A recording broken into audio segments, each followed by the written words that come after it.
Welcome to Buckets, coming to you from our Tommy John's home studios. My name is Matt Moore. I'm the senior NBA writer for the Action Network. I'm joined by JayMoney. We're going to give you our best bets for the one lone game in the association on Thursday, November 14th. We will break down this exciting contest between the Dallas Mavericks and the Utah Jazz.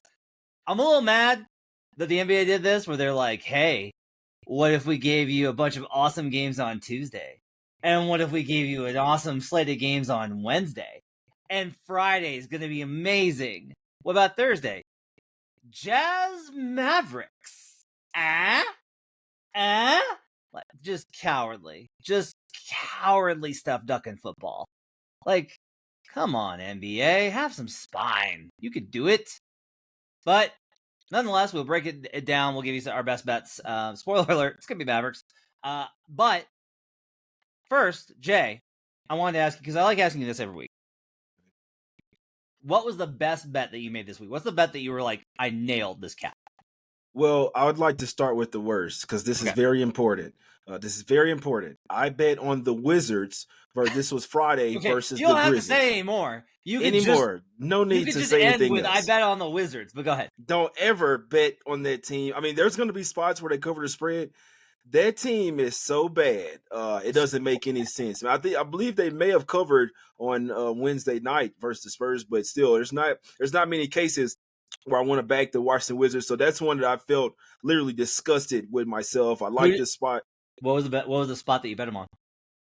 I had bet them versus the Grizzlies on Friday. I was like, all right, no Ja Morant. They're getting 7.5 points. They could probably hang with this team. No, they got smoked from start to finish, man. So, that was pretty bad right there. But that was just a lesson to me. Don't ever bet the Wizards. Like, I'm a spot better.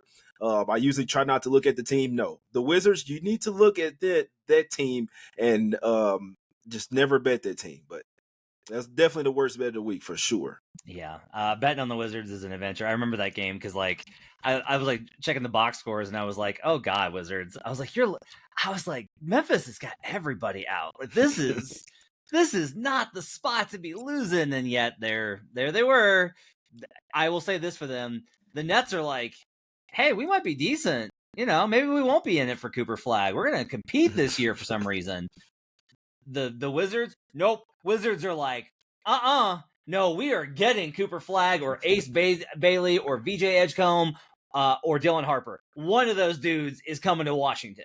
And good on them for just being transparent with their intentions. It makes it easier for us to figure out which way you're going. What was your best bet of the week? I'd like to say that the Wizards will be trash even after they get the number one pick as well. I think it's from the top there. It's not a winning basketball organization right now. But best week, I'd say Monday, we had the Spurs. It was a perfect cap. We knew that the Kings were going to run out of gas. It was a back-to-back third game in 4 nights, 4th and 6. It was their 7th game in 11 days. They had been traveling all over the place. I feel like I nailed that game absolutely perfectly, and the Spurs ended up winning by 20 as like 1 point. I got it at +1, then it went up to it closed +2.5. I was like, all right, I'll put a little bit more on it, and they won by 20. So it was a rocking chair winner that got me starting to feel good about my spots again. Nice. Yeah, I need to spend some more time and look at. I wind up pump faking a lot on these rest spots early in the season because I'm like, they just started playing 3 weeks ago. Like, they should be okay. And the problem is, I do think that there are spots where some teams are like dog ass tired, and some teams are like, no, we're fine, we're okay. It's very much like, I think if you have a spot on the 5 and 7, that's different, right? Yeah. You know, when you're able to identify these, okay, they've been traveling, lots of travel, and they've been playing a lot of games. Something else interesting with the schedule, the Nuggets are on this right now, and the Lakers were on this like a week ago. They're basically building in these breaks before, like, during the tournament and around the tournament and a little bit before. Like, the Nuggets played Sunday and they don't play again until Friday, and then they play Tuesday and they don't play again until Friday, and this is after they played like 5 and 7. And a bunch of teams, the Kings had this too, where it's like you play all these condensed games and then you get like a break, and then everybody between basically December 15th and All-Star, that 2-month period from December to January and January to February, like, it's nothing but it's just all these games crammed in there, budget back to like it is every other day for 2 months. And we'll see. I'm wondering if they changed that for on purpose or whatever, but I think it's kind of interesting. You mentioned the Wizards. Washington's the worst team in the league. They have one of the worst win totals. It should be impossible for the market to be behind that team. Like, it should be impossible for the market to be like they should be underestimated. And yet they are 2-7 against the spread and minus 3.9 on ATS differential this season. Yeah. Makes sense. Team is absolutely brutal. I know they were missing Kuzma for a little while, but I don't like the way that team I don't know. That team is definitely the worst team. I'd probably bet them. I don't know what their end season win total is, but like I'd bet under 10.5. I don't think they get double digit wins, man.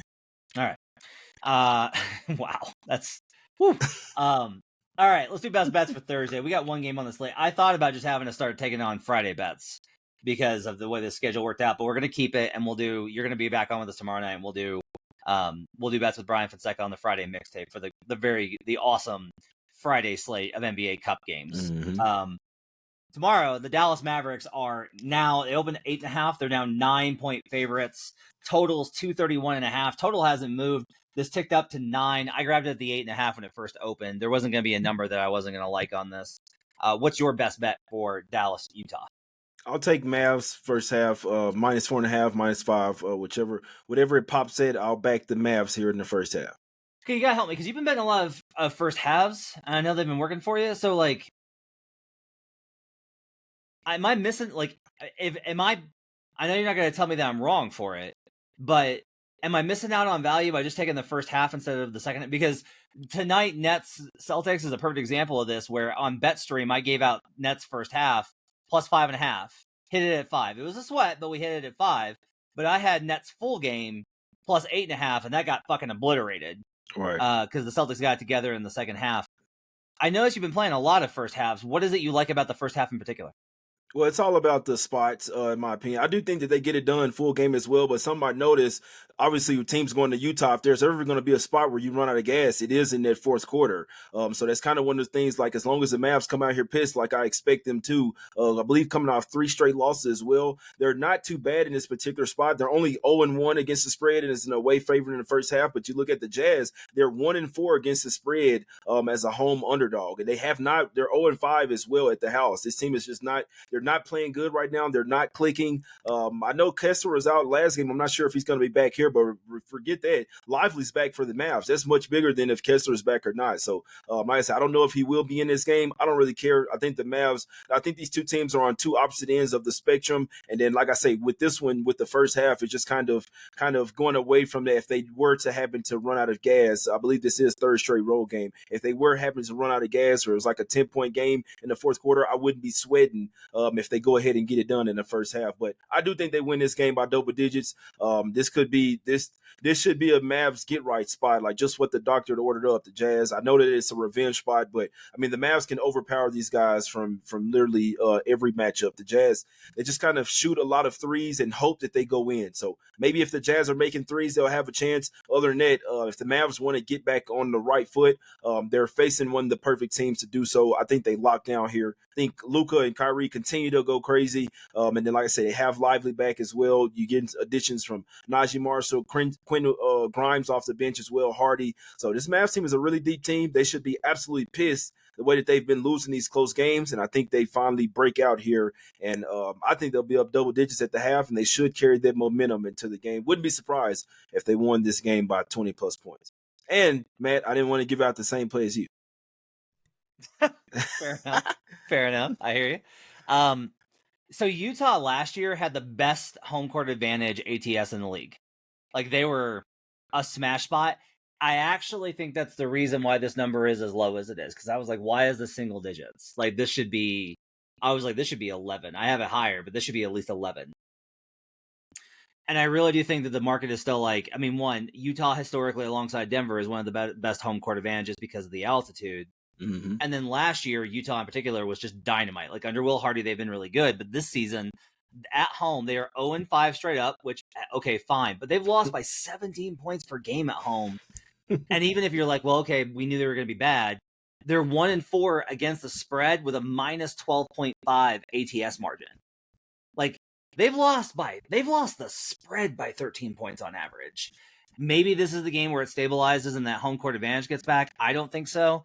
And one of the reasons is Dallas, since the start of last season, so let's treat like this current version of the team as a different entity, which, to be honest, I think that last year's version, or at least the one that ended the regular season with Derek Jones and those dudes, I think they win that game versus the Warriors, or at least cover the 2.5 instead of fucking me with losing by 3 when I had 2.5.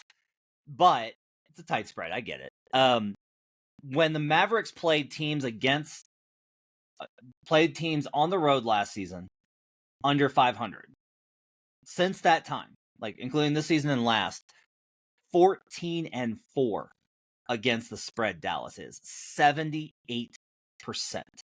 They are 10-9 at home, so the home is not the way. They travel really well. Mm-hmm. And against these bad teams. And this is how Dallas really kind of fattened up last year, is they were great killing the bad teams. So I will go ahead and I'll lay almost any number. I will lay any number with the Mavericks. But I like Jay's point here about running out of gas, third straight road game, the altitude. So I will tail him. Is it okay if I tail? Can I tail you? Go ahead. I'm going to tail Jay on the first half. I'll probably end up on both first half and full game. I think that they start this one off early and just kind of coast. You know what I'm saying? They're able to coast from there. But that's the same thing they did at the house. They were laying 12 in that one. They were pretty much covering the game the whole time and then just kind of messed around at the end. Yeah. This time, coming off 3 straight losses versus 3 of the top teams in the West as well. Yeah. Now it's a huge step down in competition, in my opinion. So I think the Mavs take care of business here comfortably. Yeah, this is a correction spot for it. Wire to wire, our producer David Payne, our great producer David Payne, says Dallas to lead wire to wire is plus 115 on DraftKings. If you're interested, that's also kind of an interesting prop there as well. I will play Derek Lively points and rebounds over 2 because Lively's had 2 games to come back from the shoulder injury and kind of get right, and the Jazz second unit has no real depth on it in terms of the front court. So I'll take Derek Lively points and rebounds over as well. That's going to do it for a very short episode of Buckets today. Would love to talk more, but there's not that they gave us 1 game. So we'll be back tomorrow. We'll talk NBA Cup. We'll talk about the games. We'll talk about the courts. Talk about all the stores and stuff. Check it out in your feeds on Friday morning. My thanks to David Payne, our producer, as well as Brady and the crew getting us up on youtube.com/The Action Network. Make sure to download the Action Network app. You can follow us on there as well. We'll see you guys again next time. Till then, let's get buckets.